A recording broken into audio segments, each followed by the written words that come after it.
Hey everybody, this is Jeff here. Just wanting to do a video on the progress that I've done so far on the 1350 TOS Enterprise model kit, Polar Lights round 2.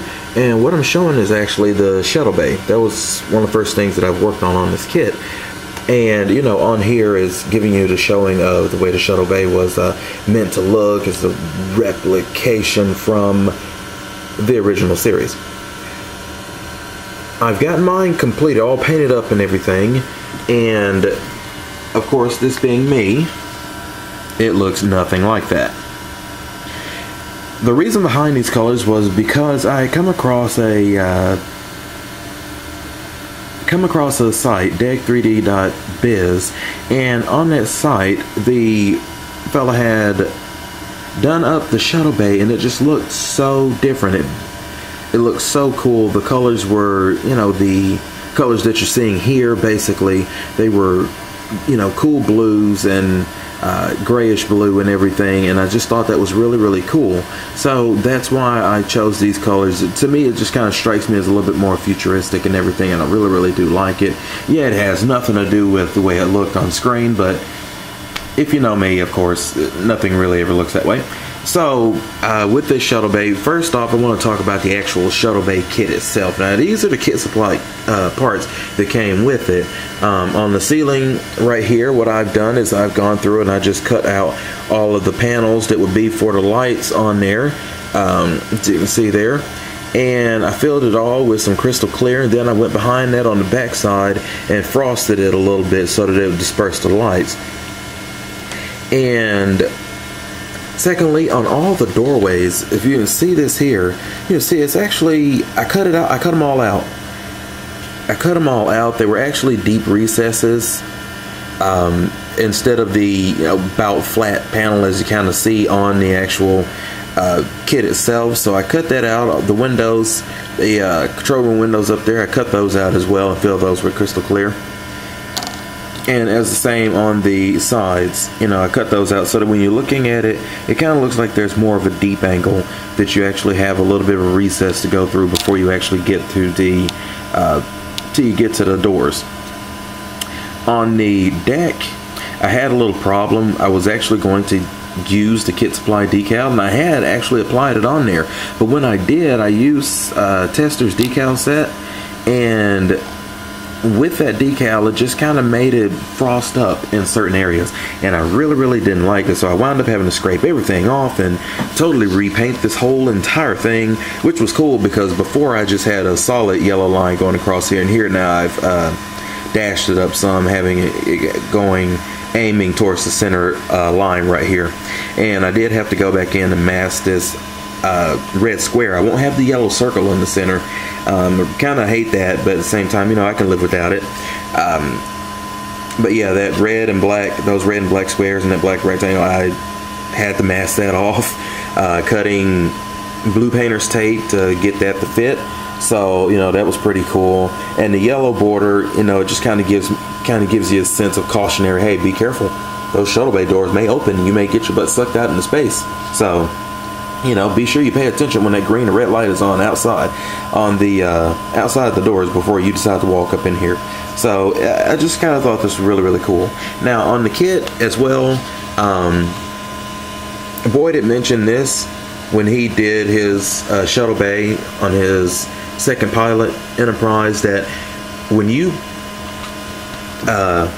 put this puppy together and then you get ready to shove it into the back of the model, it really is an extremely tight fit. And if you do any type of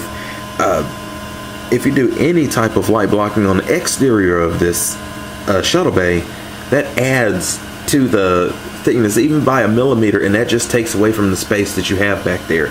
So what I actually wound up doing to help me out with that was that where the kit actually goes together, I took those, you know, I got my hobby knife and I actually cut that out and made those indentions further, and you know, the same up here as well on the sides over here, and then I trimmed off on the ceiling so that it would actually reduce the size of the shuttle bay just a little bit, maybe a millimeter or two.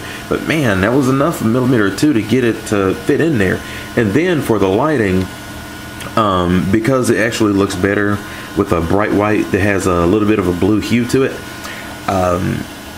I had to file down those lights, and I only had 5mm cool white lights to use. But on the ceiling here, on the kit part, I have ground that thing down so thin, and I may go just a little bit thinner. I'm almost borderline fixing to go through the hull itself, so got to be careful with that. But I have test fitted it. I have slapped this puppy together, stuck it in there, put the bulb on top, and let me tell you, the light that I'm using, I flattened it so much, you wouldn't have ever thought that it was a 5mm LED. But that's what I've got going so far as the shuttle bay goes. I think that's really going to look kind of cool and everything. Like I said, it kind of feels just a little bit more futuristic to me, and I like the colors themselves. It kind of reminds me of a rainy day, but at the same time reminds me of walking into Lowe's, and I like that feel. So, but the other thing that I've worked on, and I've actually had a little short video up there with the Bussard collectors on the kit and waltz over here, and we can see it just spinning away on the table. On the video, I discussed what I used inside of here to give me that effect. I have for that lighting, the color itself, I actually used RGB LEDs. They're fast flashing RGB LEDs. They're 3mm. There are 10 LEDs in here in total. And let me see, I have the other Bussard collector. It's not together yet. As you can see, all the parts laid out right here, minus the 9-volt battery will not be going in there. But here it is. And the little disc right here, I had to measure up with the kit supply part to give me the circumference, so to slide down inside of that model piece. And then I cut out the 10 holes for the LEDs to go in. 7 of them are RGBs, and 3 of them are steady on reds. So, got that together. And let me see, Space Nazi asked me where I got these pieces from for the inner spinning cages. I can't remember where I ordered these from, actually, because I couldn't use the kit supply part because it comes with a shaft that's already built onto the piece. So I couldn't exactly use those, so I ordered these from a website. I just Googled up roughly the size of this part, which is about 2.5-3 inches, I believe, in diameter. And I came across some, I found them. They were only some cents, but the bloody shipping was a few dollars. So, but it was well worth it in the end. And plus these little guys right here, to for those screws to get them center, man, it's so easy because they actually have a little indentation right in the center of it. So it just made it just so much easier. And then of course the regular kit supply outer dome part that goes on here. For the motors, have mini DC. They're 12 volt, 50 RPM. Gives a nice good spin to it. Really do like that, right at the right speed that I would want. And let me tell you, let's see if I can get this dome off on here. There we go. For the actual fan blade look, the only thing I did was I cut the painter's tape. I just cut it in strips and made 12 of them. Had 12 strips. I painted it black, and then I just applied it onto there. And any excess, of course, I just cut off, and then I just coated it in clear. In the inner dome, as you can see, I'm leaving that in clear so that you can kind of see through there, and it kind of gives, you can see those RGB LEDs and then the steady on red RGB LEDs and everything. And the camera kind of makes it look a little bit more blue than what it actually is, but you do have a nice good effect of reds and oranges coming through as well and stuff. So, but every once in a while the blues all come on at once, and so it kind of gives you that kind of hits it up as more blue, but it looks really, really cool. I really like that. I want to do something different. You know me, everything is always different. So I went ahead and tackled that one and stuff. It take me no time really to get the other Bussard Collector done and together. Everything is ready. Just gotta get that stuck in there. And you know, let me tell you too, that's actually a little bit hard fit too, because you have to cut out that backing back there.